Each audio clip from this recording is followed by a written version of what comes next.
thing. Mathematics as a watch brings me great joy, and it's mostly not a specific area. Usually it's when you observe some unexpected connection between two areas.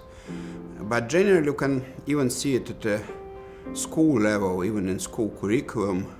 There are problems where you sort of seemingly have a very difficult setup, and then there is a short and nice solution. Or there is a problem where there is an expected relation between two different areas. I mean, the easiest example, probably the Pythagorean theorem. We all remember that if you have a right triangle, then the sum of squares of short sides is the square of the hypotenuse. And on one hand, it's beautiful because it's basically from it follows that if you draw a circle around one of the corner points, then the equation of the circle is x squared plus y squared equal to r squared.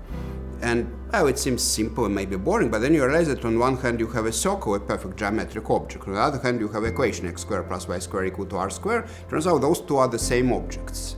So you can describe by words or formulas, in this case, this.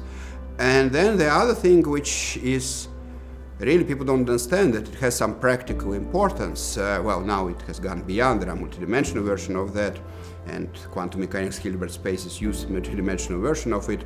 But if you go like 4,500 years ago to ancient Egypt, so the civilization thrived because like every year there would be a flood of water going through the Nile Valley and would bring silt, and then you do this agriculture, which is very good, but every year all the fields would be flooded, and then the water recedes, you have to mark fields again.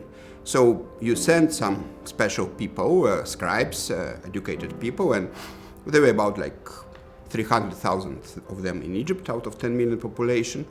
And they were smart. They would have passed the high school exit exams of today in Canada or Switzerland. And how do they mark the right angle? They would just take a rope, which is marked like the right triangle, and the simplest one is 3, 4, and 5, because 3 squared plus 4 squared is 9 plus 16 is 25, the 5 squared.